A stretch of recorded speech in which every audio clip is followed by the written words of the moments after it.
Gracias, como me decía. Bueno, buenos días a todos y todos. Me toca presentar el panel que abordará el estudio de las medidas cautelares desde el derecho laboral. Para ello me acompañan en este panel la doctora Rosina Rossi, que es ministra integrante del Tribunal de Apelaciones de Trabajo de primer turno, directora del Centro de Estudios Judiciales del Uruguay y profesora escrita de Derecho del Trabajo y de la Seguridad Social de la Facultad de Derecho de la Universidad de la República. Además, está presente el doctor Alejandro Castelo, que es doctor en Derecho y Ciencias Sociales, magíster en Derecho del Trabajo y la Seguridad Social, profesor agregado de Derecho del Trabajo de la Facultad de Derecho de la Universidad de la República y además director del Anuario de Derecho Laboral. Previo a cederles la palabra, me interesa recalcar y hacer un poco de hincapié en la transversalidad que tiene el derecho de género en las materias, en todas las materias, en especial en la materia laboral, con la protección y demás que hay que brindarle a las trabajadoras, y cómo analizar desde una perspectiva de los derechos humanos el tema de las medidas cautelares, porque en definitiva tienden a proteger derechos sustanciales previo al proceso principal. Así que, sin más, después abrimos la ronda de preguntas. Le cedo la palabra a la doctora. Muchas gracias. Gracias a los compañeros por haberme invitado y permitirme estos momentos de reflexión. Un gusto compartir la mesa con Alejandro. En esta actividad sobre medidas cautelares, yo realmente me puse a pensar qué podría resultar interesante respecto a este tema vinculado a laboral, porque desde hace unos años ya, y creo yo que a raíz de la reforma laboral procesal, los procesos laborales han reducido espectacularmente su tiempo de duración. En Montevideo, promedialmente, el proceso ordinario se extiende en primera instancia por 6 meses, ¿sí? Y el proceso de menor cuantía, 30 días. Eso ha impactado en la necesidad de las medidas cautelares. Las medidas cautelares están íntimamente ligadas a los riesgos de la duración del proceso. Entonces, ha llevado que, por lo menos en volumen, ¿sí?, tengamos poquísimas medidas cautelares tramitando.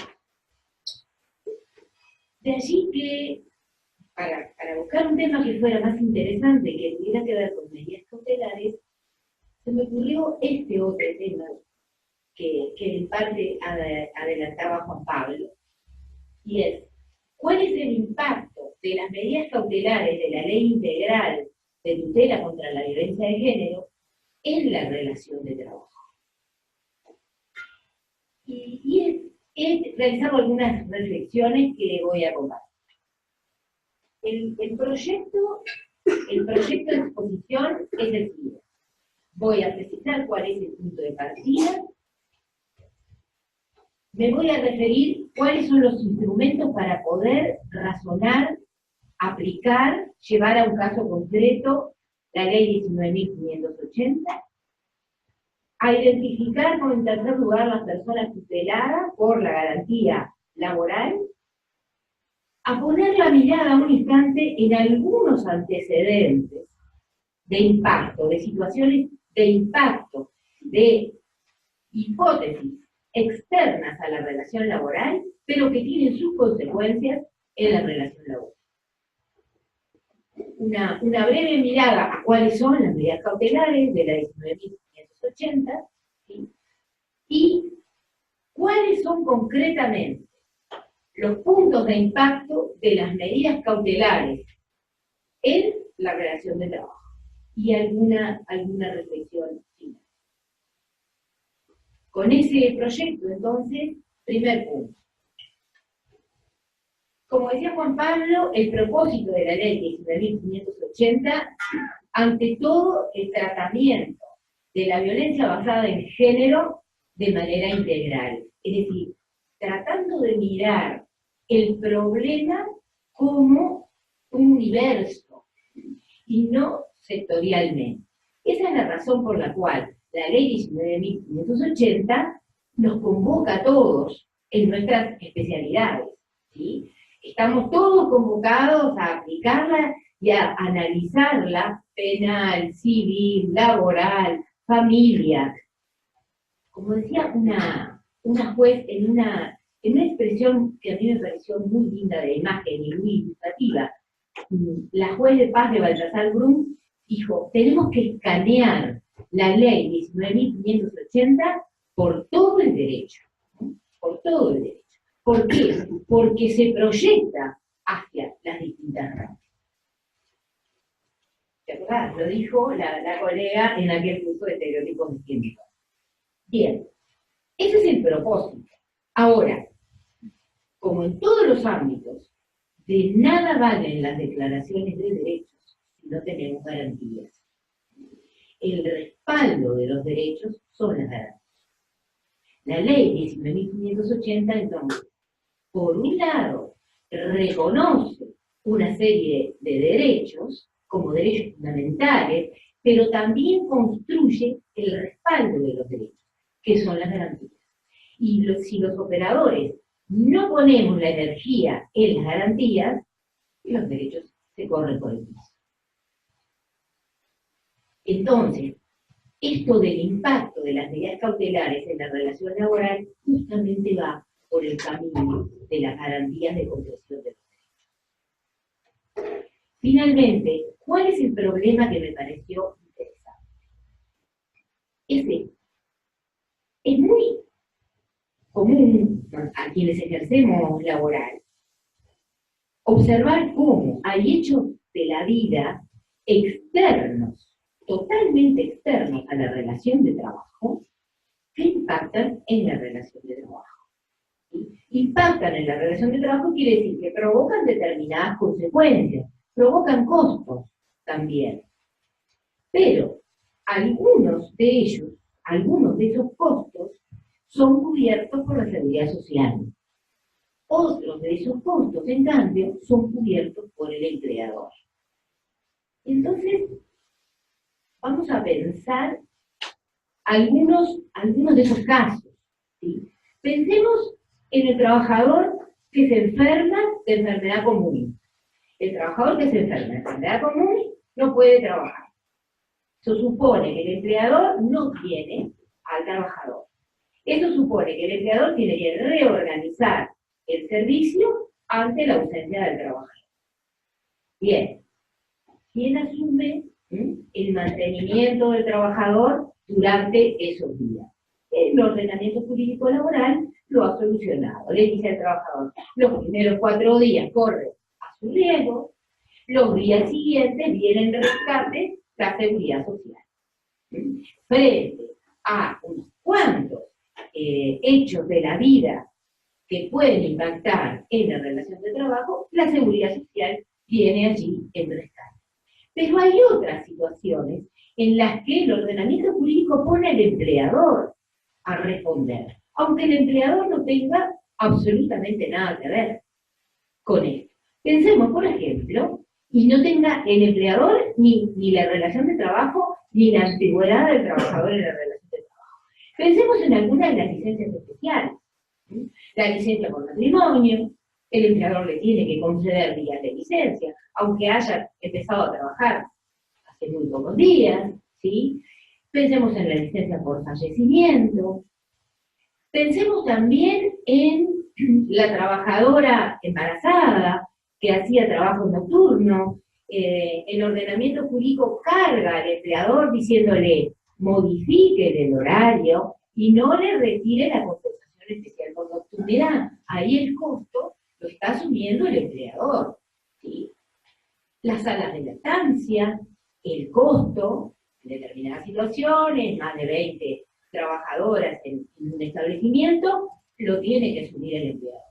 Entonces, en el ordenamiento jurídico laboral, nosotros conocemos, que es moneda bastante corriente, este tipo de situaciones externas a la relación de trabajo que tienen sus consecuencias. Algunas de estas situaciones que son costeadas por el empleador. Supone para el empleador algunos gastos.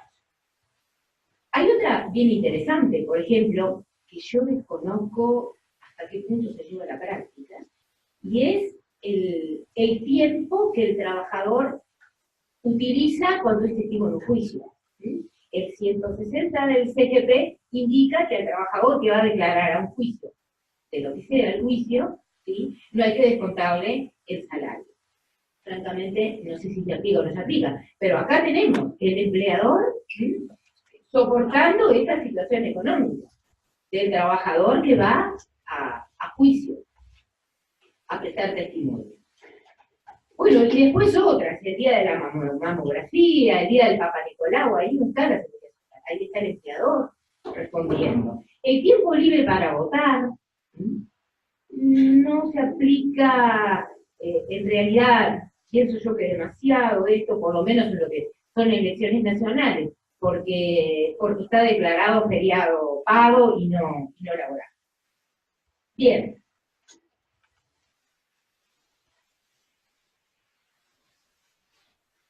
Entonces, yo observaba, analizando de la 19.580, cómo hay algunas consecuencias por la adopción de medidas cautelares en tutela ante la violencia basada en género que las tiene que asumir en costos el empleador y no la seguridad social.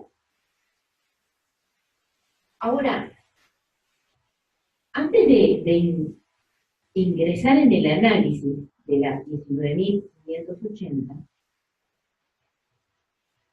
en la cabeza de los jueces, en el razonamiento de los jueces, resulta imprescindible determinar cuáles son los criterios aplicativos. Es decir, cómo vamos a razonar o a comprender la ley y cómo vamos a integrar aquellas situaciones que no están previstas. ¿Por qué? ¿Por qué? Porque los jueces no somos libres de interpretar ni somos libres de integrar. Cuando hacemos esta tarea, que a veces la hacemos mecánicamente, necesariamente nos tenemos que ubicar en la disciplina sustantiva en la que estamos.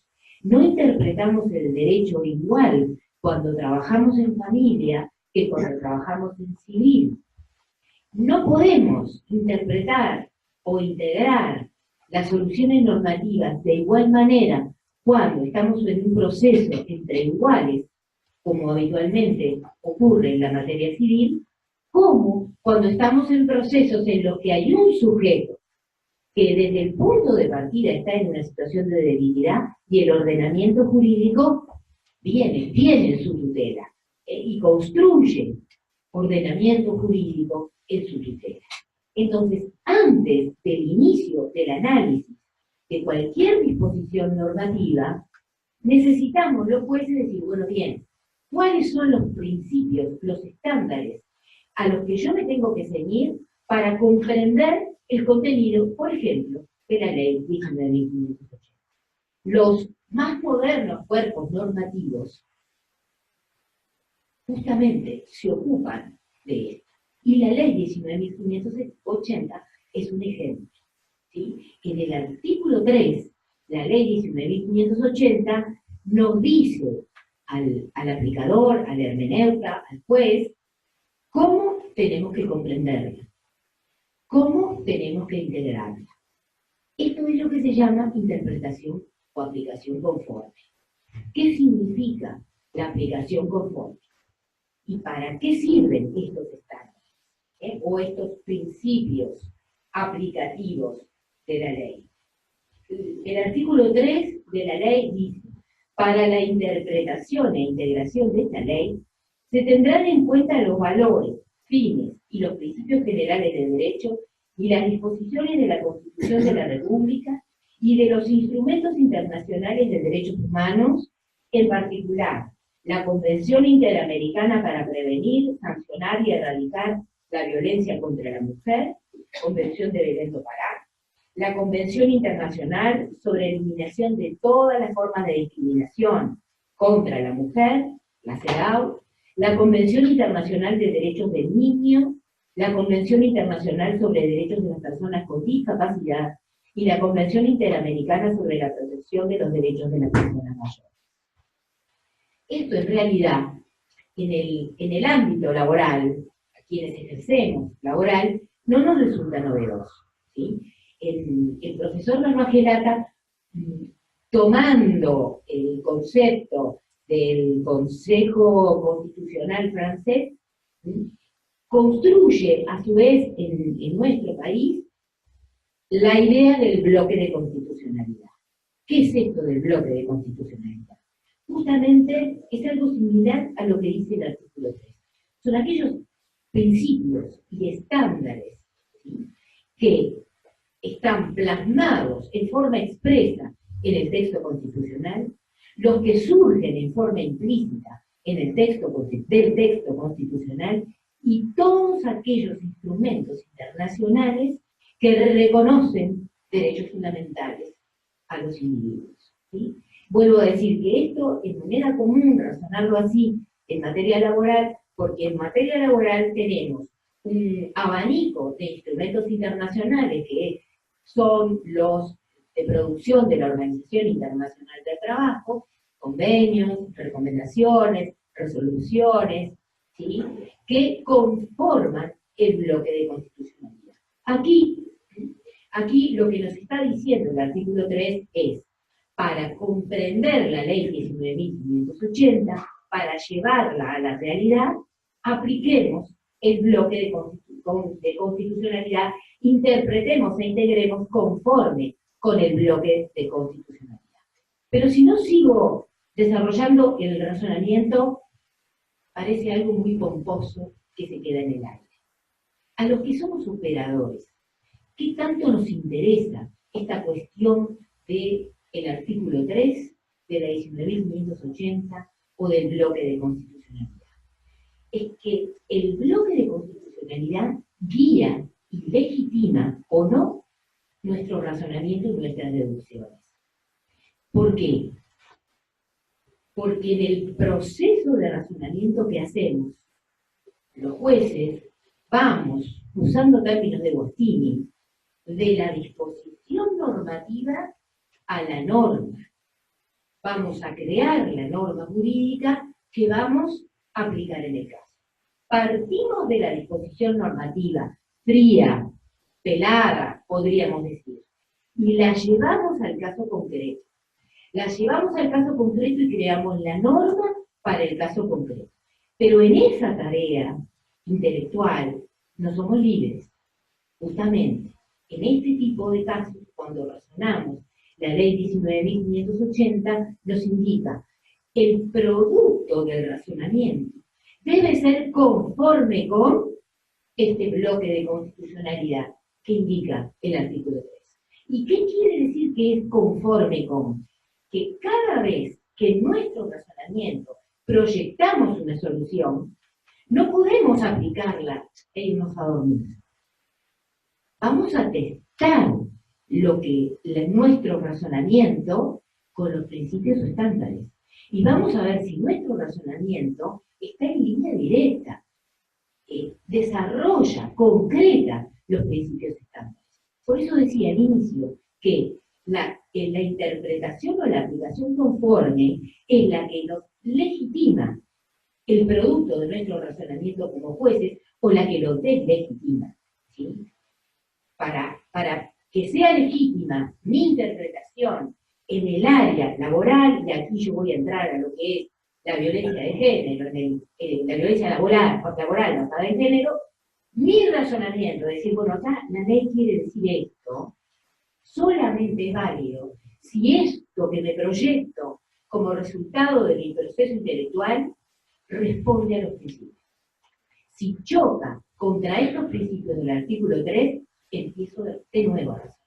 O tengo que buscarle una fundamentación que a mí me sostenga mi interpretación contra los principios. Este es un valor incalculable de la ley 19.580 que nos guía a los jueces y nos ayuda a poder hacer la evaluación si lo que hemos comprendido es legítimo o no es legítimo. Todos sabemos que la legitimidad de las decisiones de los jueces no surge de que un día fuimos a jurar adelante de la Suprema Corte de Justicia. La única razón que legitima que los jueces ordenemos a los seres humanos que hagan algo es porque decimos por qué. Y cuando decimos por qué, es porque hemos entendido la disposición normativa, hemos creado la norma como concreción de los principios que inspiran el área en la que estamos trabajando. Esa es la dificultad, yo creo la gran dificultad que tienen los jueces que son multimateria, ¿no? Que están saltando de una materia a la otra y sus cabezas también tienen que saltar de una materia a la otra. Vuelvo a decir, no es lo mismo interpretar una disposición del Código Civil que interpretar una disposición de la ley de género o de violencia doméstica o una disposición que tenga que ver, o una disposición penal. Bien.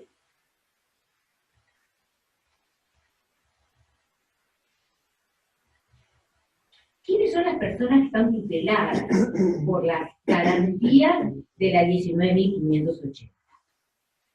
Están identificadas en la ley, son las mujeres, los niños, las niñas y adolescentes. Tenemos aquí en la identificación de la ley, respecto de los sujetos o personas tuteladas, ¿sí?, una condición biológica. Pero en el tema en el que vamos a entrar se va a sumar dos condiciones culturales, además de la biológica. Dos condiciones culturales. La condición cultural de ser trabajadora, además de ser mujer, niña, adolescente, o niño y trabajador, ¿sí?, también la persona trans, además de esa condición cultural, una segunda condición cultural, estar en situación de ser trabajador. Así que define la ley 19.580 a las personas tuteladas combinando una condición biológica con dos condiciones culturales.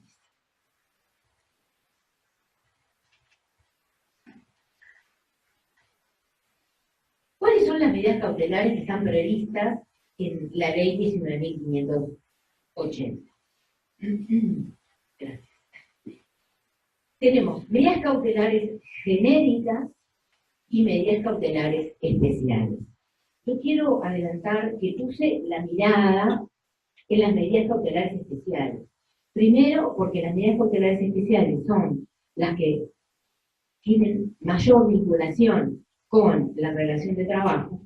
Y segundo, porque casi que eso sería una atrevida si quisiera hablar de las medidas cautelares en general, porque no es mi área. Las tenemos entonces previstas en forma genérica en dos disposiciones distintas. Vamos a ver cuáles son las que producen efectos sobre la relación de trabajo.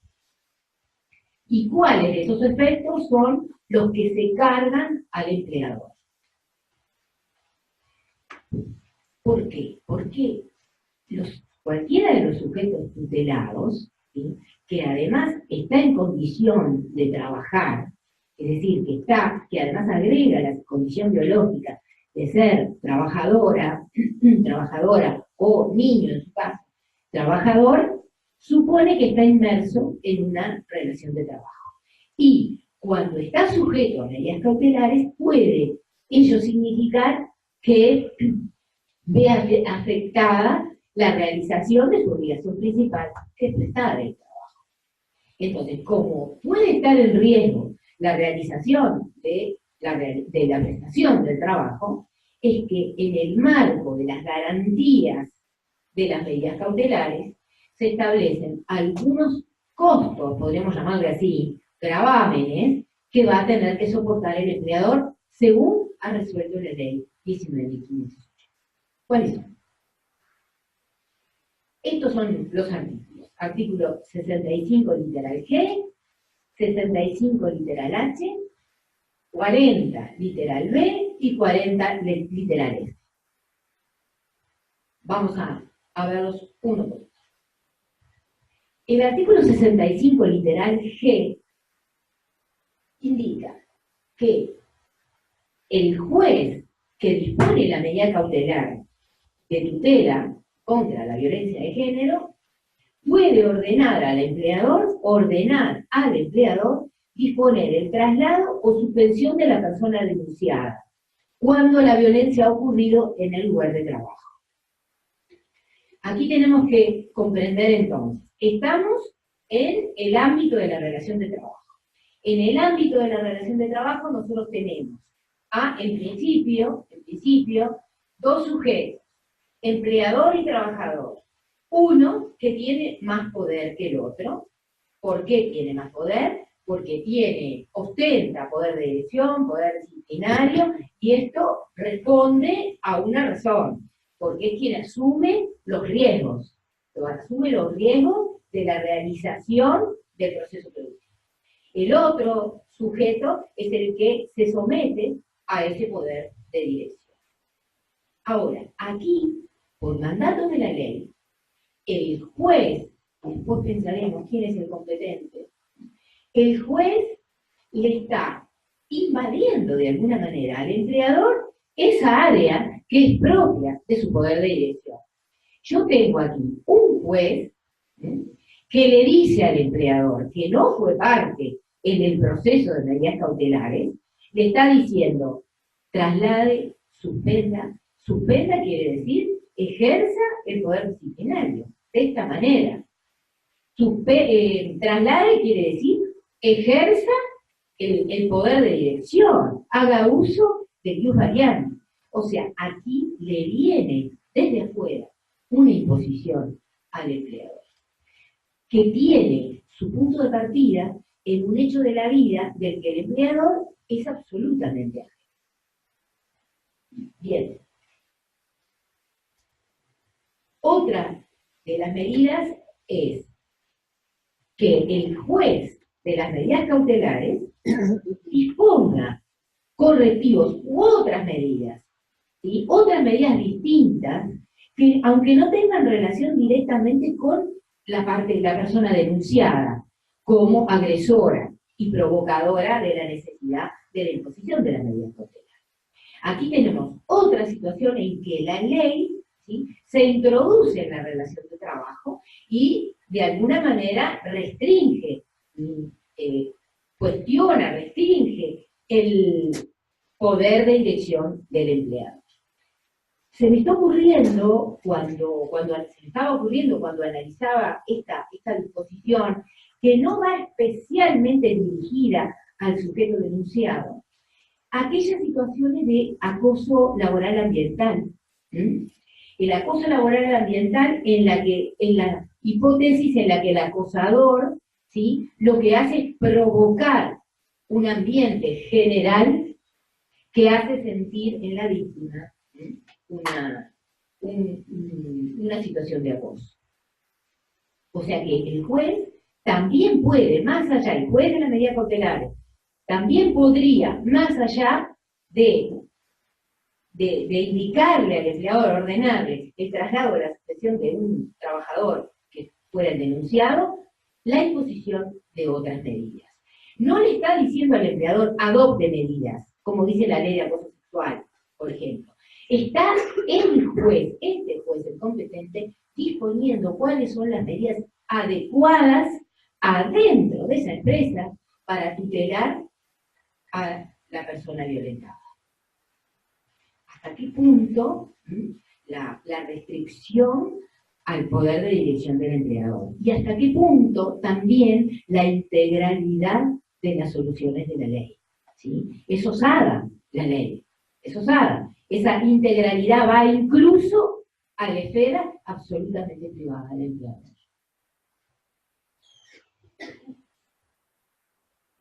Otra situación.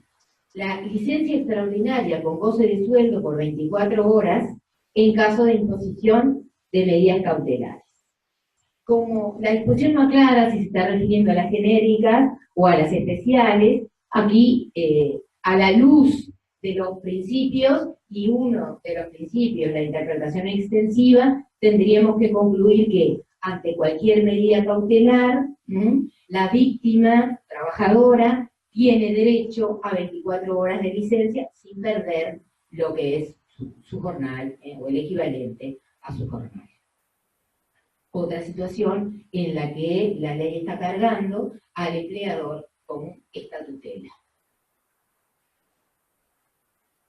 En realidad, no me detengo en situaciones aledañas también previstas en la ley, porque no tienen que ver con medidas cautelares, pero también está previsto que el empleador tenga que sustentar la licencia de la trabajadora cuando va a hacer la denuncia policial, o cuando va a hacer la denuncia judicial. Y la cuarta es la estabilidad en el trabajo. Dispone el artículo 40, literal F, estabilidad en su puesto de trabajo durante 6 meses a partir de la imposición de las medidas cautelares por hechos de violencia basada en género. ¿Sí? Y el incumplimiento da lugar a 6 meses de sueldo más la indemnización por despido que corresponda. ¿Qué quiere decir esto?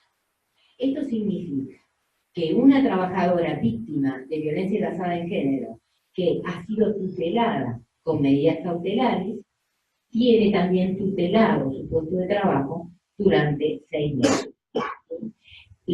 Aquí la ley le impone al empleador no poder despedirla, una prohibición.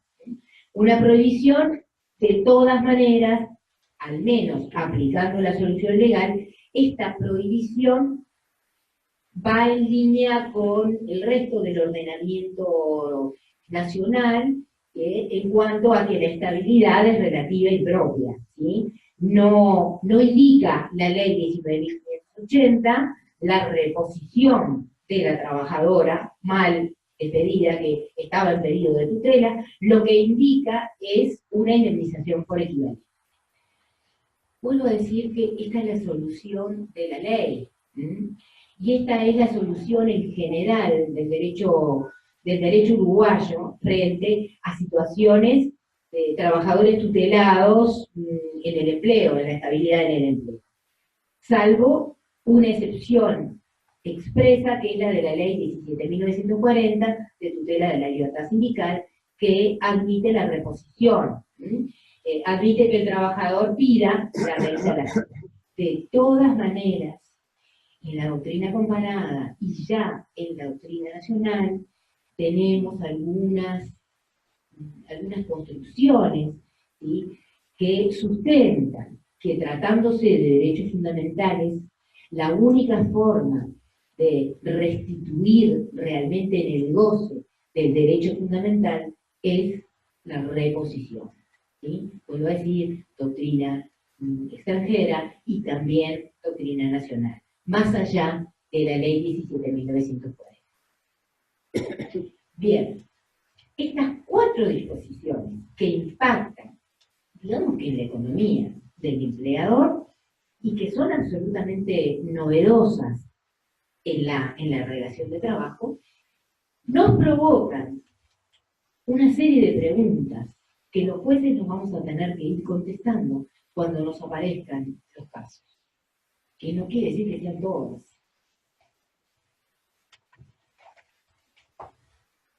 Para resolver estas preguntas vamos a tener que utilizar los principios aplicativos. Por eso yo le llamé allí inferencias aplicativas. Tendremos que pensar si las soluciones de garantía en la relación de trabajo para la víctima se disponen de oficio o a petición de parte. ¿Esto qué significa? Cuando el juez que sea competente dispone la medida cautelar en tutela de la víctima, ¿sí?, dicta la resolución e indica, desarrolla en qué consiste la medida cautelar integral. Ese juez, él mismo, dispone comunicarle al empleador que esa víctima está en situación cautelar y al estar en situación cautelar, se le generaron los derechos previstos en la ley 19.580, artículo 40 y los demás que señalé. ¿El juez lo hace de oficio? ¿O el juez necesita la petición concreta? Y esta es una cuestión que no es menor, porque al tomar partido por esto, está en juego el derecho a la intimidad de la víctima.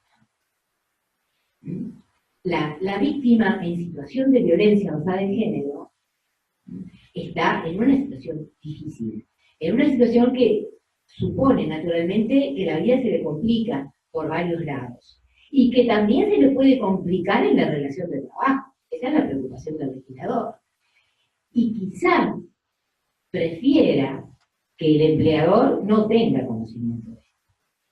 Entonces, quizás haya que preguntarse si cómo caminar nosotros, jueces, entre esta protección integral de tratar de tutelarla a la víctima y disparar todo lo que se pueda disparar para tutelarla, todos los mecanismos de protección, o en algunas áreas tener preferencia por el derecho a la intimidad. Ese es un debate que cada juez se tendrá que dar interiormente a la hora de imponer medidas cautelares. La competencia. ¿Quién tiene competencia para hacer efectivo estos derechos de tutela en la relación de trabajo? Para disponer, para decirle al empleador, suspenda, traslade, ordenarle que pague el día de licencia. ¿Lo tiene el juez que impone las medidas cautelares o lo tiene el juez de trabajo? O con competencia en materia laboral. Lo primero que hay que aclarar aquí, y es algo que provocó alguna zozobra en el foro, creo yo que se ha encaminado, y es que la ley 19.580 está vigente. Aunque no se hayan creado los juzgados, ¿no? Los juzgados que pensaba la ley 19.580.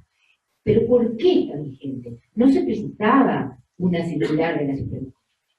La ley está vigente y hay que aplicarla. ¿Por qué? Porque reglamenta derechos fundamentales. Y cuando los derechos fundamentales no están reglamentados, baja con toda su fuerza el 332 de la Constitución y lo tenemos que aplicar. Y una decisión jurisdiccional que diga que la ley no está vigente, no la aplica, ¿sí?, es claramente incumplidora del 332 de la Constitución.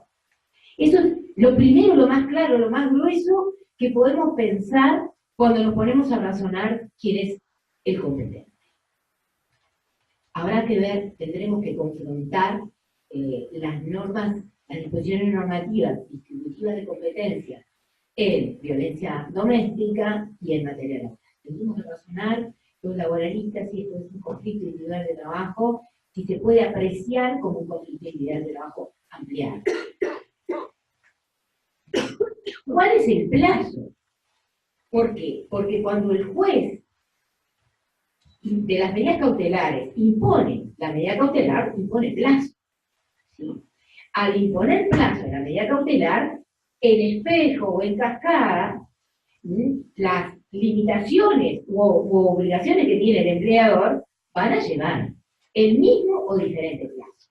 Entonces, habrá que tener cuidado cuando el juez impone las medidas cautelares y, por ejemplo, a petición de la víctima, comunica al empleador: mire, señor empleador, por un oficio, que está con medidas cautelares esta trabajadora, ¿sí?, habrá que indicarle cuál es el plazo de las medidas cautelares.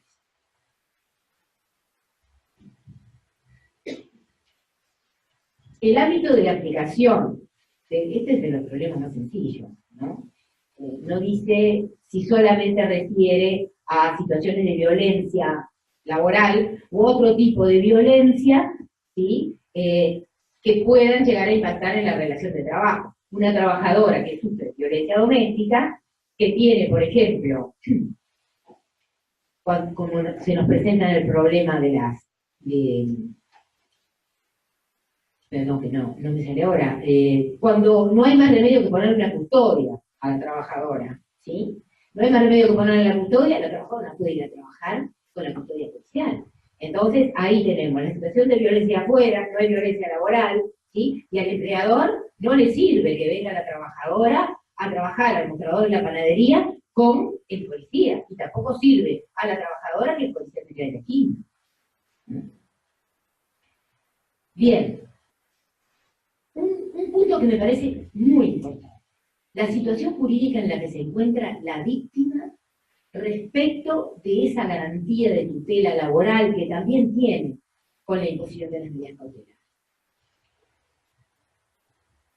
Realmente yo esto lo reflexioné mucho y he llegado a la conclusión de que la trabajadora víctima está en situación de carga. Está en situación de carga respecto a poner en conocimiento del empleador que tiene una estabilidad protegida. Y no solamente me refiero a la estabilidad en el empleo, ¿no? Sino a que sus condiciones de trabajo están especialmente protegidas. Si el juzgado que impuso las medidas cautelares no mandó el oficio, la trabajadora va a tener que dar cuenta al empleador de que está en situación de protección. ¿Por qué? Porque habitualmente el empleador va a ser tercero, salvo que se trate de violencia de género en el ámbito laboral, en el contexto laboral, como dice la ley 1980. El empleador va a ser totalmente ajeno a eso. Entonces, la trabajadora va a tener que estar en situación de carga, de acreditar, por ejemplo, ¿sí? La situación que ha generado el derecho a las 24 horas de licencia paga, que ha generado el derecho a que el empleador no la despida. A su vez, el empleador tendrá que crear los instrumentos, los vehículos hábiles para que las víctimas puedan comunicar efectivamente en la situación en la que están. Bien, la naturaleza de la responsabilidad del empleador. ¿Puede el empleador exonerarse de trasladar al trabajador, suspender al trabajador? Aparentemente no puede. Aquí, aparentemente la ley está estableciendo una responsabilidad objetiva en la que, respecto de la cual el empleador no puede exonerarse.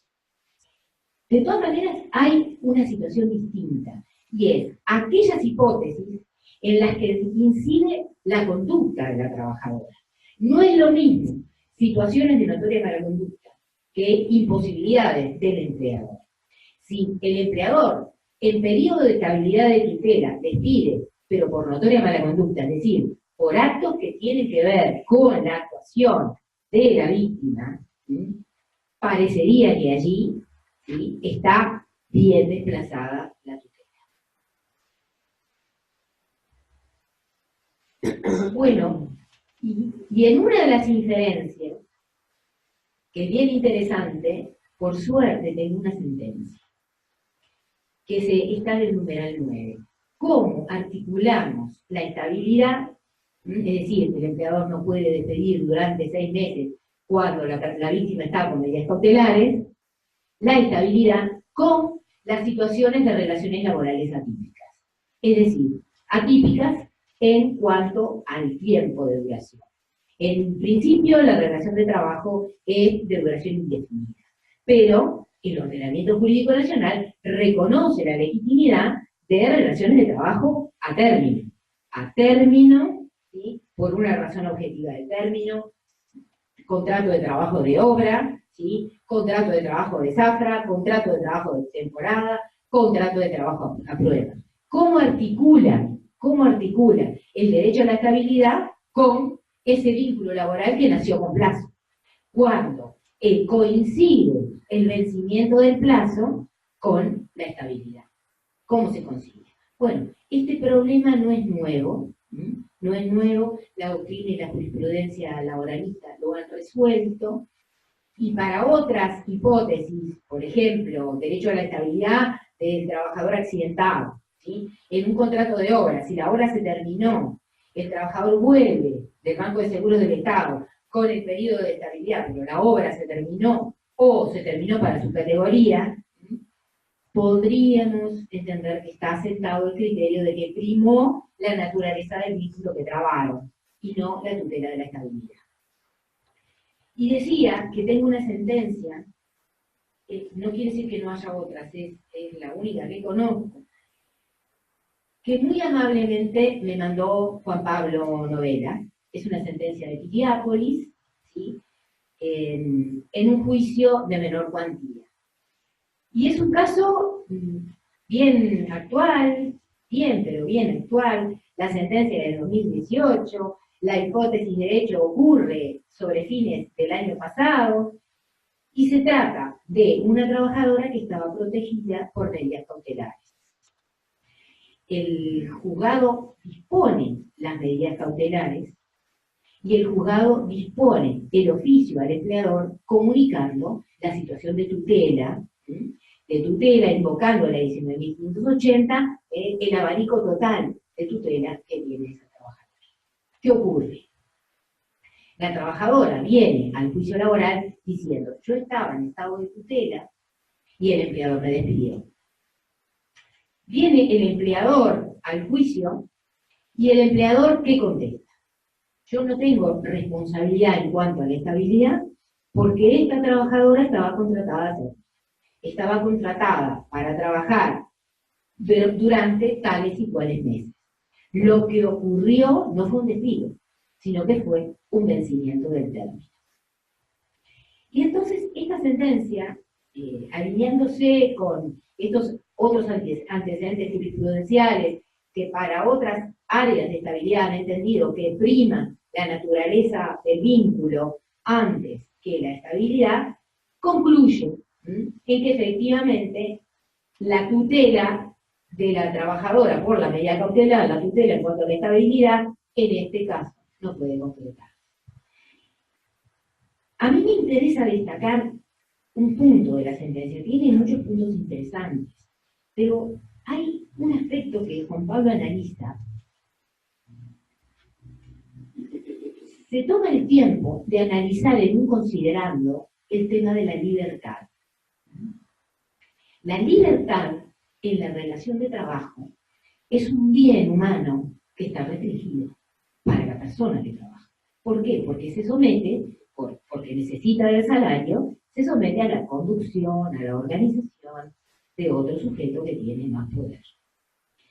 Y entonces Juan Pablo no da por terminado su razonamiento, cotejando la naturaleza del vínculo y el momento en el cual el empleador dice que se acabó el contrato, se acabó el objeto, ¿sí? Y se detiene a analizar que la trabajadora tampoco planteó en el proceso que hubiera estado restringida su libertad a la hora de pactar este contrato. Y a mí me parece una reflexión muy profunda.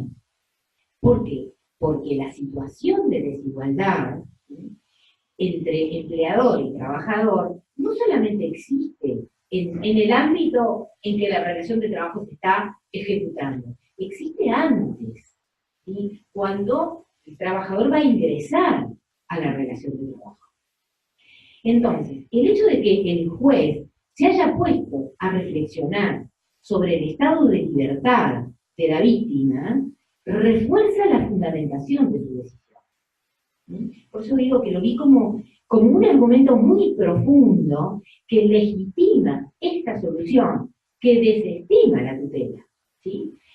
Tenemos una sentencia que en definitiva no está actuando los principios, pero tuvo que construir una fundamentación perfecta, ¿sí?, para poder dictar una sentencia legítima que en definitiva destutela a la víctima, ¿sí?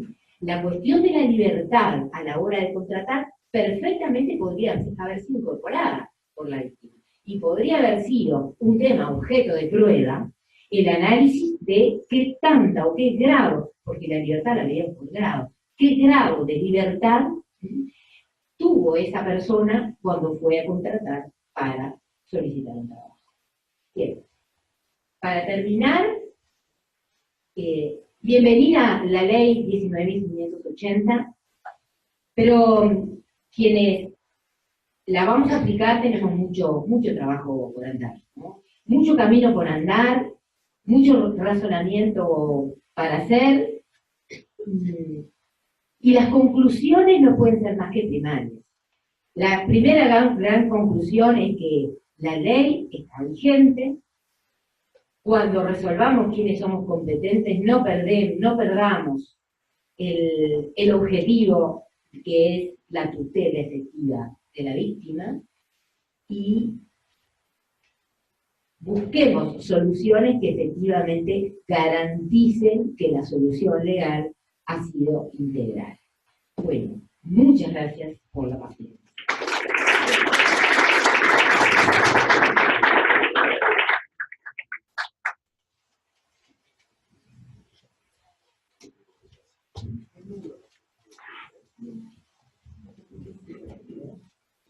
Bueno, agradecemos la exposición de la doctora Rossi y continuamos con el doctor Castelli. ¿Sí?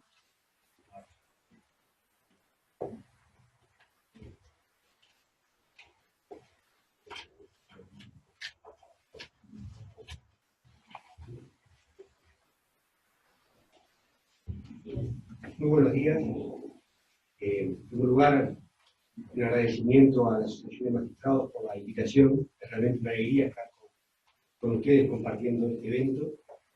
En segundo lugar, felicitar a Rosina por la exposición, por todo el jugo que le sacó a la ley de violencia de género, y también por la calidad de la exposición en cuanto a habernos enseñado muchísimo, de manera muy crítica y profunda, en materia de otros aspectos importantes como las fuentes del derecho laboral, los principios, la integración, la interpretación. Acá hay muchos jueces jóvenes, y realmente haber escuchado a Rosina tiene que haber sido un privilegio, porque más que no solamente habló sobre la ley, sino que además de una verdadera clase sobre temas de principios fundamentales, el derecho constitucional laboral y de aspectos esenciales del derecho laboral. No se pudo despojar de su calidad de laboralista y también de juez y de docente, y particularmente de docente. La felicito. Lo mío va a ser muchísimo más pobre y menos ambicioso, porque por suerte ella habló de un tema puntual que a mí nunca se me hubiese ocurrido, cabe la beta, esa grieta a esa ley, ¿verdad?, del aspecto laboral, y yo simplemente voy a hacer una caracterización, voy a sacar una fotografía de cómo es la cuestión actual de las medidas cautelares en materia laboral. No pretendo ser para nada innovativo, sino simplemente tratar de ver la cuestión en que Estado se encuentra actualmente. En particular voy a analizar 3 puntos que son los requisitos de admisibilidad de las medidas cautelares, la cuestión de la contracautela y, por último, el tema del régimen recursivo, que me parece que es del que yo puedo aportar menos, pero seguro me parece que debe reflexionar más, porque ahí, en mi juicio, puede haber alguna cuestión que merece un análisis un poco más profundo. Estos son los 3 temas, solamente que reitero. Solamente pretendo hacer una caracterización del estado actual de situación. Antes de eso, 4 o 5 reflexiones preliminares para contextualizar este asunto, este análisis. En primer lugar, recordarles que el tema de las medidas cautelares en materia laboral no está regulado en la nueva ley laboral de obligación de juicio, ¿verdad?, o sea, en la ley de procedimiento laboral, sino que esto se mantiene, ¿verdad?, regulado en el Código General del Proceso, particularmente en los artículos 311 a 317. La ley de obligación de juicios laborales, en ese sentido, no hace ninguna referencia ni contiene ninguna regulación sobre el tema que nos convoca. Además de la ley Código General del Proceso, ¿verdad?, hay algunas normas puntuales y especiales que refieren a esta cuestión. Recién Rosina hacía mención a la ley 19.580, pero también tengan presente que en la ley de fuero sindical, ahí también el juez tiene atribuciones especiales, ¿verdad?, para poder estar medidas cautelares en el marco de ese tipo de procedimiento. Y también tenemos la ley concursal. Y aquí me quiero detener un momento, porque me parece a mí que el tema de la ley concursal es una norma importante, porque sobre todo me parece que ha sustraído muchos de los casos los que antes actuaban en la justicia laboral en materia concursal, ¿verdad? Y que actualmente esa atribución la tienen los juzgados concursales. En ese sentido, recuerden ustedes que el artículo 59, ¿verdad?, establece que el juez de concurso será el único competente, fíjense que dice el único competente, ¿verdad?, para conocer los procedimientos de ejecución para disponer la adopción o el levantamiento de medidas cautelares sobre los bienes y derechos que integran la masa activa. Todos sabemos muy bien que una de las hipótesis, bastante actual, normal, en la que justamente antes se daban medidas cautelares, eran con empresas que estaban concursadas, ¿verdad?, en liquidación, en quiebra, o simplemente que estaban en un proceso concordatario. Y ahí los jueces laborales, ¿verdad?, adoptaban medidas cautelares e inclusive seguían adelante con la ejecución. Esta ley, desde el año 2009, ha sustraído la competencia, ¿verdad? Una vez que hay concurso, el juez laboral no debería seguir actuando, ¿verdad?, o no debería grabar medidas cautelares, con las dificultades que se generan en cuanto a que puede suceder que el juez laboral no sepa que hay una empresa que está concursada. Pero lo que sí he visto en la práctica es que el juez concursal, si existen medidas cautelares adoptadas por cualquier juez que no sea el concursal, después levanta esas medidas concursales, ya que tenemos justamente un fuero de atracción. Y si no hubiese, ¿verdad?, si cada juez pudiese adoptar una medida concursal y seguir adelante la ejecución, se estaría desvirtuando, ¿verdad?, el fuero de atracción, que claramente además comprende, como ustedes saben, todo tipo de crédito, incluyendo obviamente el crédito laboral. Esto es una de las que me parece a mí una de las tantas razones por las cuales hoy día hay se verifica, como muy bien lo señalaba Rosina Rossi, una reducción de la cantidad de medidas cautelares que hay en materia laboral. Cosa de la que voy a hacer mención dentro de un momento. La otra precisión preliminar que quería hacer es que en esta materia, como yo les decía, no va a haber nada nuevo en la legislación, porque tampoco hay nada nuevo en la legislación, ni tampoco, ¿verdad?, en los criterios doctrinarios y jurisprudenciales. En ese sentido, yo les recomiendo, sobre todo porque acá hay mucha gente joven, ¿verdad?, que recién ingresa en el foro. Hay dos trabajos que cuando los leí para esta presentación mantienen absoluta actualidad y sin embargo son trabajos, ¿verdad?, que fueron escritos hace muchos años, o alguno de ellos hace muchos años. Uno de ellos es un trabajo, ¿verdad?, de Santiago Pérez del Castillo, conjuntamente con Santiago Pereira Campos, ¿verdad? Está publicado por un lado en un libro sobre estudios de medidas cautelares del año 93, ¿verdad?, donde ahí hay estudios de todas las materias, pero después también ellos lo volvieron a actualizar. Está publicado en la revista de Derecho Laboral 195, la revista de Derecho Laboral 195 del año 99. Y todo lo que ellos dijeron en el año 99, a mi juicio, sigue plenamente vigente al día de hoy. Además de ello, es muy recomendable un artículo de Alberto Reyes, ¿verdad?, que se llama Medidas cautelares en el llamado proceso laboral. Está publicado en la revista uruguaya de Derecho Procesal del año 2006, ¿verdad?, el número 4 del año 2006, donde en 6 páginas, ¿verdad?, un trabajo muy breve, pero muy profundo, muy exacto, ¿verdad?, Alberto Reyes actualiza el tema y todo lo que dice allí, además de que lo comparto, le da a cualquiera de ustedes un panorama exhaustivo y preciso sobre la cuestión de las medidas cautelares. Entonces yo decía, no van a encontrar nada nuevo porque en realidad ni ha habido reformas importantes, salvo en materia no de medidas cautelares, sino después de la ejecución misma, como puede ser el embargo de cuenta bancaria, ¿verdad? Pero no vamos a hablar de eso, sino solamente de las medidas cautelares. Y otra cuestión importante es que la mayoría de las medidas cautelares que uno advierte, ¿verdad?, cuando analiza la jurisprudencia, se dan en la etapa de diligencia preliminar. O sea, no es tan común que se den medidas cautelares después de que se presentó la demanda. Por supuesto que las hay, pero no es tan frecuente. En general son como parte de una diligencia preliminar. Y además, en muy pocos casos se advierte la utilización de este mecanismo en la etapa de ejecución provisional. Es decir, casi no hay en materia laboral situaciones de ejecución provisional, es decir, que cuando ahora no, en una instancia inicia una ejecución provisional, utilizando para ello el artículo 260.5 del CGT y las medidas cautelares que están previstas en ese artículo. Seguramente esto se da, por un lado, a veces por el conocimiento de los propios operadores jurídicos, pero también por lo que mencionaba Rosina, la brevedad del juicio laboral hoy hace, ¿verdad?, como la segunda instancia es mucho más breve que antes, el peligro de frustración del derecho es muchísimo menor, Por lo tanto, el acortamiento de los juicios hace muchas veces innecesario que haya una ejecución anticipada. Rosina decía, hay un descenso de medidas cautelares. Yo tomé el trabajo de mirar justamente cuántos casos hay publicados de sentencias de segunda instancia en los últimos 4 años. La tomé julio del 2014 a julio del 2018, y en la base de jurisprudencia, ¿verdad?, del Poder Judicial, hablando solamente, por supuesto, de sentencias de segunda instancia, allí encontré que en materia laboral solamente había 19 sentencias de tribunales. Me encontré con que en realidad cuando uno pone en el buscador medidas cautelares, le bajaban 29, pero después me llegó la sorpresa de que muchas de ellas en realidad referían al tema de la prescripción laboral, la prescripción de la acción laboral, y si la medida cautelar es un medio de interrupción de la prescripción. Hay varias sentencias de la Corte, inclusive, que refieren a ese punto. Ahora, al tema propiamente dicho, de la procedencia, ¿verdad?, de las medidas cautelares y demás aspectos vinculados a las medidas cautelares, me llevé la sorpresa de que hay muy pocas sentencias. Y eso seguramente se explique, en primer lugar, por lo que decía Rocío, la abreviación de los juicios laborales.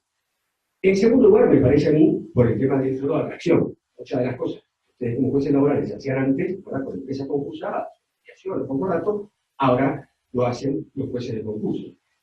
Y después también se habría que preguntarse si, en cierta medida, la situación económica, ¿verdad?, la situación económica de cierta estabilidad que ha habido en los últimos 15 años en el país, en definitiva, también nos ha llevado a que, al no haber grandes crisis, todos recordamos en el año 2002, lo que sucedió y la cantidad de juicios laborales por medidas cautelares que hubo, hoy día esa situación, por suerte, no la vivimos, y eso evidentemente tiene que estar impactando en el tema de las medidas cautelares.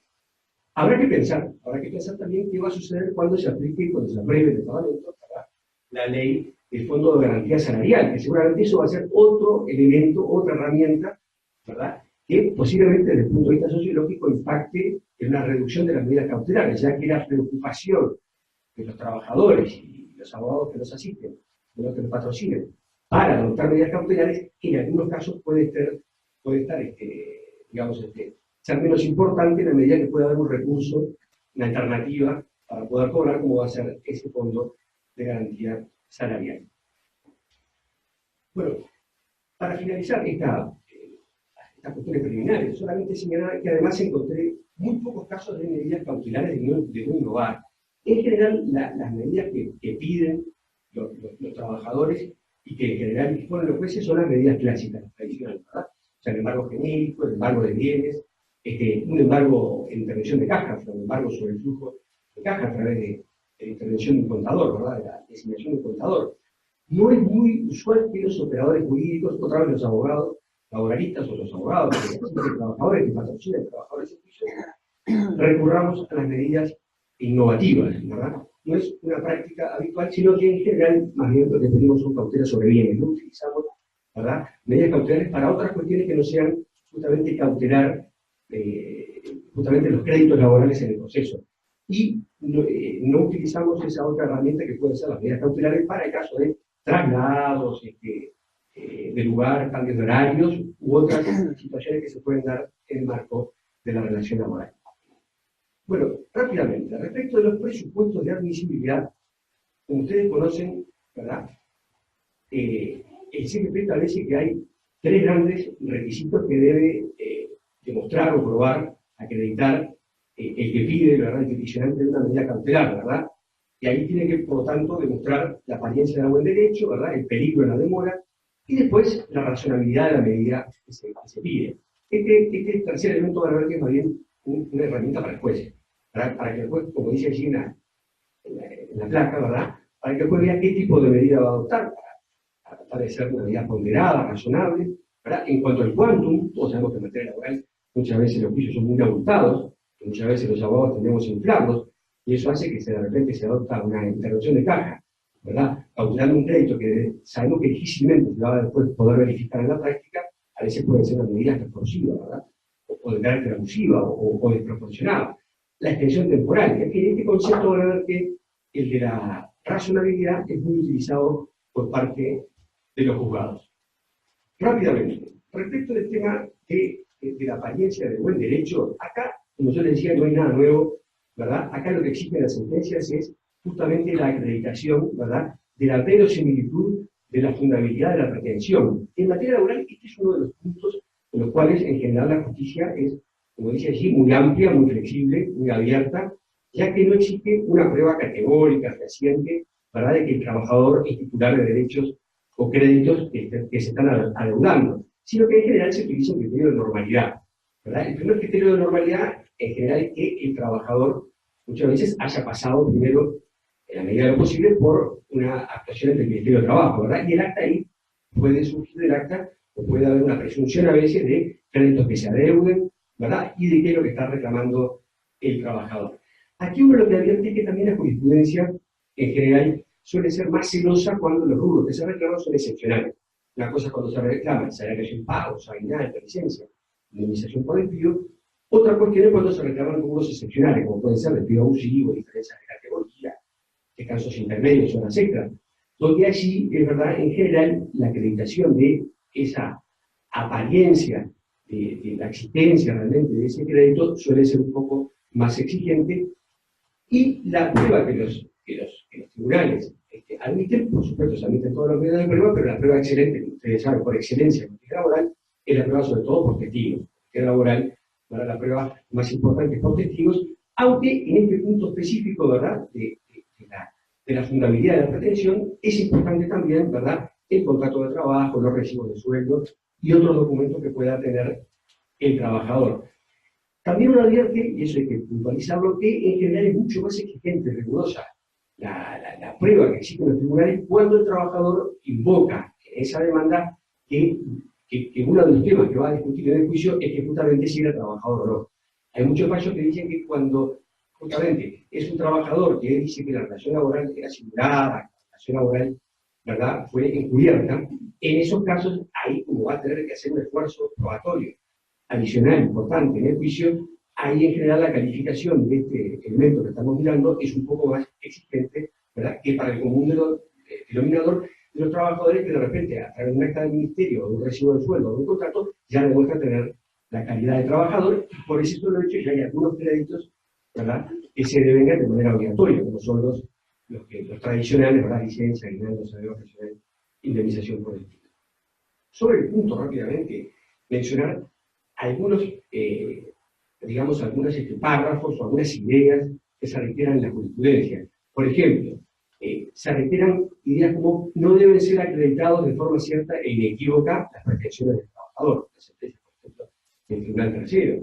En otro caso, el Tribunal Segundo ha dicho no se requiere prueba categórica y terminante de la existencia de los rubros reclamados. O sea, tiene que haber, digamos, en principio, un principio de prueba, digamos, tiene que haber elementos de convicción suficiente, ¿verdad?, de que hay créditos que se puedan estar adeudando, pero una prueba reciente, porque eso va a ser tratado en el juicio principal, ¿verdad?, en el juicio de conocimiento. Por eso también el tribunal dice en una sentencia del 2014, no se exige una prueba plena y acabada que no deje lugar a dudas, sino que basta una prueba medianamente suficiente sobre los hechos concretos que indiquen la existencia de adeudos. Sobre el segundo punto o requisito que es, y tal vez el más importante, que es el peligro o riesgo de frustración, ¿verdad?, ahí también la jurisprudencia en materia laboral es mucho más flexible, como ustedes saben, en materia civil, en materia comercial, ¿verdad?, que en otras disciplinas, pero también hay una prueba que debe ser, como dicen los fallos, razonable, convincente, porque no tiene que haber alguna, el trabajador debe llegar al proceso, ¿verdad?, a este proceso previo o proceso de medida cautelar, el proceso incidental, tratar de llegar elementos de convicción para que pues, realmente entienda de que hay elementos de riesgo de frustración de los créditos o de los eventuales créditos del trabajador. Por ejemplo, yo les traté ideas que aparecen en los fallos. Por ejemplo, la insuficiencia es insuficiente la mera posibilidad teórica de insolvencia del deudor. El peligro debe ser concreto, directo, próximo, objetivo y actual. No alcanza la mera extensión temporal del proceso, porque claro, a veces nosotros decimos, no, este proceso va a ser largo. Entonces, con eso pensamos que alcanza para fundar una medida cautelar. Tampoco dice, hay muchos fallos que dicen también, no alcanza la mera preocupación personal del actor. No es suficiente el carácter alimenticio del crédito laboral. A veces pasa también que en las demandas simplemente lo que se pone es, los créditos que reclamo son de carácter laboral, son por lo tanto de orden alimenticio, son por lo tanto objeto de una tutela especial. Bueno, está bien, pero hay que convencer al juez, ¿verdad?, de que hay un peligro de que esos créditos alimenticios se frustren, ¿verdad? por el hecho de ser alimenticios, implica, de lo contrario, todos los juicios laborales implicarían al inicio una medida cautelar. Y después también dicen otros fallos que el riesgo debe ser actual, ¿verdad? Real. Esto no significa que el riesgo debe estar totalmente probado, como ustedes saben, pero sí que haya, digamos, un principio, ¿verdad?, de prueba sobre ese riesgo. Por ejemplo, una sentencia del Tribunal Primero del año 2013, en el cual lo que se invocaba era que había fallecido el director y accionista de una sociedad anónima, y por lo tanto, ese solo hecho, o sea, el hecho de que falleciera un director y un accionista, podía generar, ¿verdad?, que los créditos que después se iban a demandar generase la afectación de los mismos. Y ahí el tribunal, con mucha razón, le dije, bueno, eso no es un elemento por sí solo, ¿verdad? No para, en ese caso lo que se pedía era una medida de no innovar que le impidiese a los sucesores, que le prohibiese a los sucesores que enajenase las acciones. Ese simple hecho de que haya fallecido, ¿verdad?, el accionista o director no implica que los sucesores no sigan con el emprendimiento o que cerraran el emprendimiento, ¿verdad? O que el emprendimiento de alguna manera pudiese estar en riesgo. Hay que agregar algún elemento más.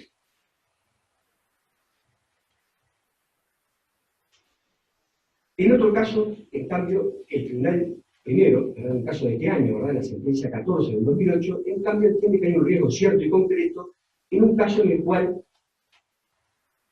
aplicada la ley de tercerización, había una empresa empleadora directa, ¿verdad? Después había una empresa multinacional, que era la que contrataba a su vez a esa empresa empleadora del trabajador, y ahí la insolvencia era del empleador directo del trabajador, ¿verdad? Ese estaba en situación de insolvencia, y lo que sucede ahí es que ante ese elemento de que la empresa principal, no la empresa principal, pero sí la empresa deudora principal, que era la empleadora directa del trabajador, como estaba en situación de insolvencia, ahí el trabajador pidió un embargo contra la empresa responsable subsidiariamente, de acuerdo al fallo, en virtud de que era una empresa de carácter internacional, sin otra actividad en el país, y que además tenía un proyecto de carácter puntual. Entonces ahí sí, ahí podría haber un riesgo adicional. ¿Cuál es este riesgo adicional? El condenado en forma directa no es de carácter insolvente, era de carácter insolvente, y que además el subsidiario era una empresa internacional sin actividad corriente en el país, más allá de esa obra concreta. Entonces ahí sí tenemos un riesgo de carácter adicional.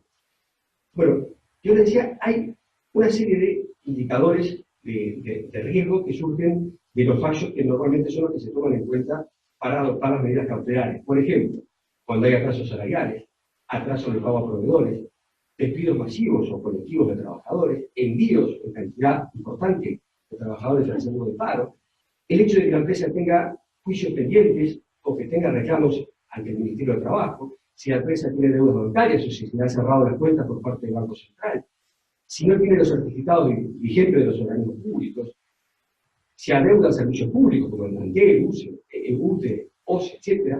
Bueno, por supuesto, si la empresa tiene embargos, la enajenación de activos importantes si no son reemplazados por parte del empleador, la existencia de balances negativos, la pérdida de clientes significativos o importantes o de licitaciones, como veíamos recién, el domiciliarse en el extranjero, no tener una actividad, ¿verdad?, afincada en el país de manera corriente, no tener activos conocidos, cerrar sucursales, cerrar locales, el abandonar, por supuesto, el emprendimiento, y también los casos de sucesión fraudulenta. Estos son algunos de los casos que que uno ve que los fallos sirven como indicadores, como indicios, digamos así, de que cuando se dan alguna de estas cosas, en general, se aceptan las medidas cautelares.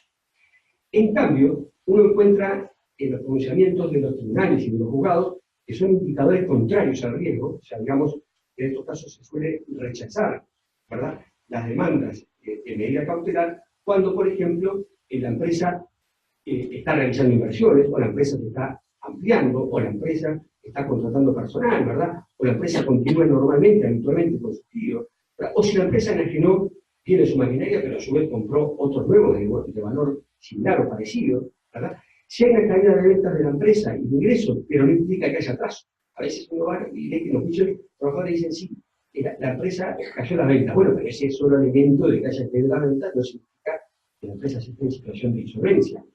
Como veíamos en esa sentencia del Tribunal Primero, la mera posibilidad de venta de acciones, porque además si hay la venta de acciones va a venir otro accionista, ¿verdad? La mera reestructura de la empresa, el cambio de giro de actividad, pero que no sea seguido de otros actos que impliquen insolvencia. Entonces, son algunos de los párrafos que uno ve, ¿verdad? O de las ideas que uno ve en la sentencia que hace que a veces se rechacen las demandas de medida cautelar.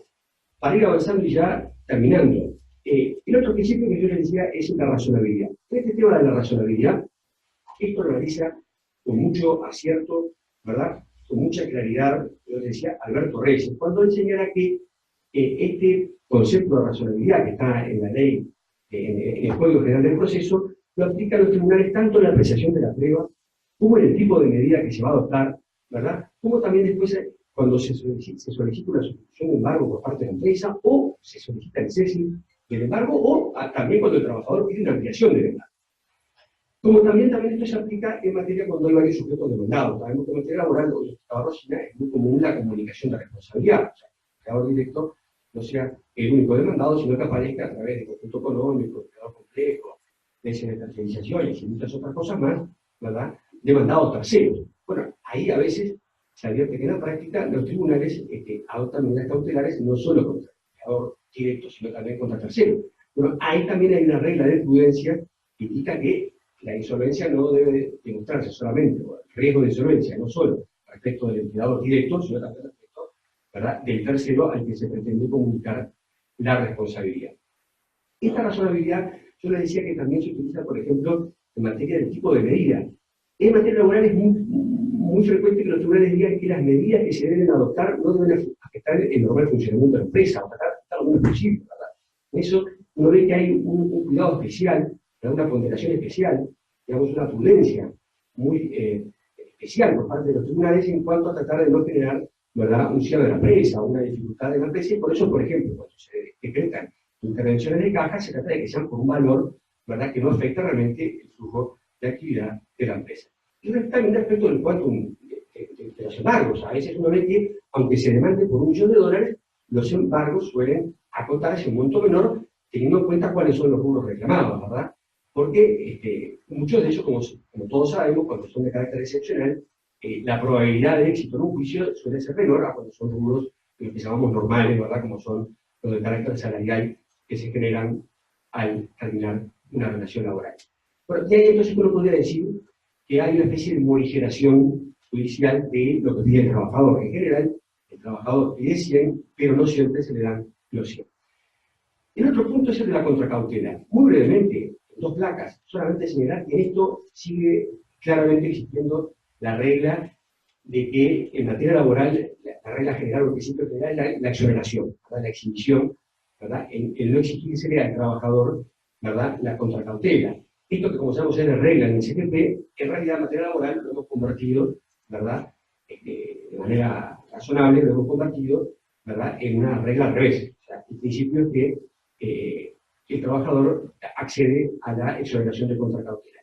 Y eso, como ustedes saben, se funda, en esa sentencia que tienen allí del tribunal primero y del tribunal tercero, se funda en la debilidad económica del trabajador, pero también, como lo señala esa sentencia Rosina Rossi, en la sentencia de su tribunal, en el artículo 53 de la Constitución, establece que el trabajo está bajo la protección especial de la ley. Entonces, es bastante claro que en materia laboral, en el común denominador de los casos, siempre el trabajador accede a una exoneración. Eso no implica cómo sean los tribunales que no haya que analizar la jerarquía del trabajador o su nivel de ingreso. No es lo mismo un gerente que gane $50.000 por mes, que de repente un obrero que gana $20.000, ¿verdad? En el primer caso que yo mencionaba, el gerente general de la multinacional, habrá que ver, ¿verdad?, qué es lo que pide, y en ese caso también, ¿verdad?, la razonabilidad de la situación. Y para finalizar, ¿verdad?, el tema del régimen recursivo. Yo acá, la verdad que no tengo ideas claras, sino que más bien lo que tengo son algunas cuestiones para plantear a ustedes. En primer lugar, ¿cuál es el régimen que se aplica? Si es el del CGP, o sea, los recursos, ¿verdad?, que tienen que regir y el proceso incidental. Ustedes recuerden que muchas veces, sobre todo para el que se opone a una medida cautelar, ¿verdad?, al empleado, en este caso, a veces recurre no solamente al recurso, sino también al proceso incidental, porque es el que le permite, además, generar prueba, ¿verdad?, tratar de generar justamente un cambio en la situación, a través de medios de prueba. Entonces, la oposición se hace a través de un proceso de una demanda incidental. O, ¿verdad?, puede haber después una medida incidental para pedir la sustitución del paro, o del trabajador para pedir una ampliación del paro. Entonces, la cuestión aquí es que le aplico, si le aplico las normas del CGP o las normas ¿verdad?, que refieren a recursos y a proceso incidental de la ley laboral, ¿verdad?, de la ley 18.172 y sus modificativas. A mí me parece que cuando se trata de medidas cautelares que se piden como diligencia preliminar, me da la impresión que es bastante más claro que se aplican las normas del CGP. Me parece a mí que es más claro que se aplican las normas del CGP. Tengo mi duda qué pasa cuando se tiene ya, cuando hay un juicio de conocimiento, o sea, cuando hay una demanda laboral que está entablada, y ahí, ¿cuál de los dos regímenes deberían aplicarse? Me da la impresión como que deberíamos partir de la base de que debería ser un único régimen, y en principio creo que debería darse por el CGP, pero tengo mis dudas. Y recordemos que las diferencias básicas están en cuanto al plazo. Para que en un caso la apelación va a ser con 3 días, en el otro va a ser con 6, o sea, va a ser más garantista.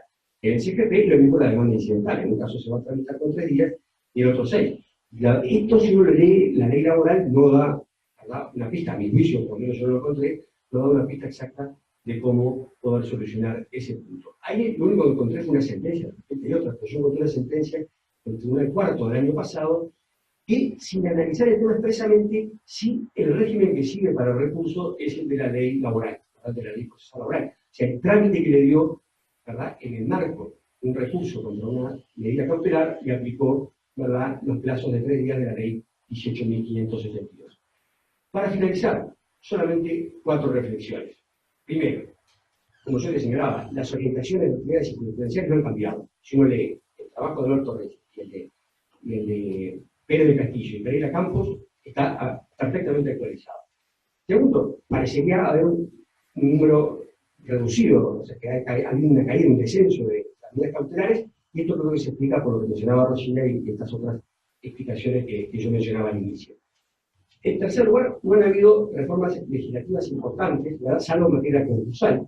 Y por último, señalar que la cuestión esta de la exoneración de la contracautela me parece a mí que es otro de los puntos en los cuales no ha habido modificaciones, y que me parece que tampoco hay elementos que lleven a que haya una innovación en la materia. Muchas gracias.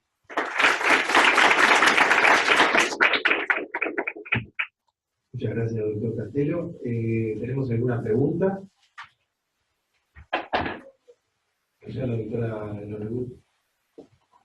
No, quería hacer una ampliación de lo que dijo Rosina, que hace unos días se presentó en base al artículo 6 de la ley 19.580, una denuncia por violencia laboral contra el Ministerio de Defensa, concretamente contra un coronel, y como medida cautelar se dispuso, en primer lugar, la revisión del acercamiento de comunicación y la restitución, es decir, el cambio de la chica del supermercado número 4 al supermercado número 2, que era donde hacía 14 años ella trabajaba, y cuando ingresó este coronel, ella estaba a sus órdenes, que bien era una funcionaria civil, la trasladó en perjuicio para otro lugar, con una serie de perjuicios concretamente probados, y incluso la chica fue hasta el Instituto de Derechos Humanos para buscar una respuesta, y bueno, a través de una resolución se dictó justamente esa medida cautelar. La que fue apelada en la audiencia, se anunció la apelación, se le interpuso reposición de apelación, la apelación en audiencia en cuanto a nuevamente la restitución de la chica a su trabajo. Estaba trabajando en su supermercado 4 al supermercado 2. Ese fue el agravio, y estoy esperando el plazo para fundamentar la apelación. Pero es muy interesante porque se presentó en el juzgado especializado de violencia y no en el juzgado laboral. ¿Tenemos alguna otra pregunta por ahí? Yo quería hacer una pregunta, una reflexión acerca de, a ver qué les parece, el tema de cómo compatibilizar la aplicación de las medidas cautelares en base a la ley de violencia basada en género, cuando víctima y victimario trabajan en el mismo lugar de trabajo, pero los hechos que dieron lugar a la imposición de medidas cautelares no son a raíz de violencia laboral, son parte de las medidas especiales, pero el 65 dice, el 65 literal G dice cuando la violencia ocurre en el lugar de trabajo de la víctima. Entonces, ¿cómo compatibilizar eso cuando imponemos medidas cautelares de pronto la prohibición de comunicación y tratamiento por 180 días? ¿Y cómo impacta eso, no? Esos hechos que usted hablaba hoy, de los hechos externos, que impactan en una relación de trabajo y el empleador, tercero ajeno a esta situación, cómo debe, digamos, resolver esa situación y de ser así, perdón, si se aplica el hecho de la protección, la compatibilización y además, si lo suspendemos al victimario, ¿quién abona ese salario? Porque hay plazos de pronto muy largos. Tenemos las medidas mínimas son 180 días. Entonces, ¿cómo entienden ustedes si existe la compatibilización o si en empresas medianas, pequeñas, la víctima quedaría más bien desprotegida en esa situación? En cuanto al pago del salario, no sé, Alejandro, qué te parece, pero me parece que la idea de la ley es que el trabajador pierda el salario. En realidad es una medida cautelar, como si fuera una medida cautelar tomada por el empleador en determinado periodo, hasta que pueda comprobarse la responsabilidad de ese trabajador. Yo creo que en principio esa es la idea, que el trabajador pierda y no que el empleador continúe pagando el salario. De todas maneras es una cuestión para profundizar. Allí podría pasar dos cosas. Podría ser el mismo juez de la medida cautelar que dispone la suspensión y la comunica al empleador y el empleador aparentemente tendría que seguir. Ahora, la suspensión en el trabajo va siempre acompañada de la pérdida del salario. Eso me parece que la primera idea, la primera solución es la pérdida del salario denunciado, como dice la ley 19.580. Sí. Creo que se pueden dar otro tipo de hipótesis que compliquen más. Y es cuando el juez de la medida cautelar le indica al empleador, le ordena al empleador que lo tiene que trasladar y el empleador no quiere o cambiarle el horario. ¿Sí? Eso puede ser un asunto complicado. Entonces, ¿cuáles son las consecuencias? Decae la tutela de la medida cautelar, el empleador no puede, naturalmente, no puede cumplir objetivamente. ¿No? Objetivamente no tiene ni otra sección a dónde poner. Por ejemplo, tengamos en cuenta que acá la ley no dice, como dice, por ejemplo, en la ley de salas de lactancia, que se necesita la sala de lactancia a partir de tantas trabajadoras en el lugar, o con un empleador, con una empresa de determinada entidad. ¿No? Puede ocurrir perfectamente que el empleador no tenga dónde ponerlo. Bueno, ¿cómo sigue la historia? Es posible que si el empleador resuelve que no tenga dónde ponerlo, la trabajadora que estaba tutelada se considere indirectamente despedida. ¿Sí? Entonces, ahí también tenemos otro costo para el empleador. ¿Sí? Creo que el fundamento estaría en la asunción de los riesgos. Acá es el legislador que le dice, asuma también esto. Puedo transmitir una experiencia práctica. Yo hace 12 años que soy abogado de una institución médica grande que tiene casi 7.000 funcionarios, en la que, pues, como una especie de ministerio, se puede imaginar que pasa de todo y se ven las cosas más extrañas que pueden pasar en la práctica, no solo en esta materia, sino en cualquier otra. Y he visto, me ha llegado, ¿verdad?, de los dos casos. Se me han llegado casos de órdenes judiciales que ordenan cambiar de lugar a la víctima, bueno, mejor dicho, al denunciado, digamos, al agresor. Lo que pasa es que, claro, una institución tan grande siempre igual para avanzar, y es relativamente más fácil. Pero me ha pasado en los dos casos, o sea, por hechos sucedidos dentro de horario de trabajo, digamos, ¿verdad? O sea, entre cónyuges, ¿verdad?, o concubinos, o novios, por poner un caso, horario de trabajo, inclusive también el típico caso de fuera, o sea, violencia queda afuera y donde llega una resolución. De hecho, me pasó la semana pasada que dice tal persona no puede estar a más de 150 metros, no sé cuánto, y bueno, hubo que trasladarla de un semáforo a otro, a uno de. Pero en la práctica me ha sucedido, no de suspensión, no de decir suspende a la persona, sigue trasladando.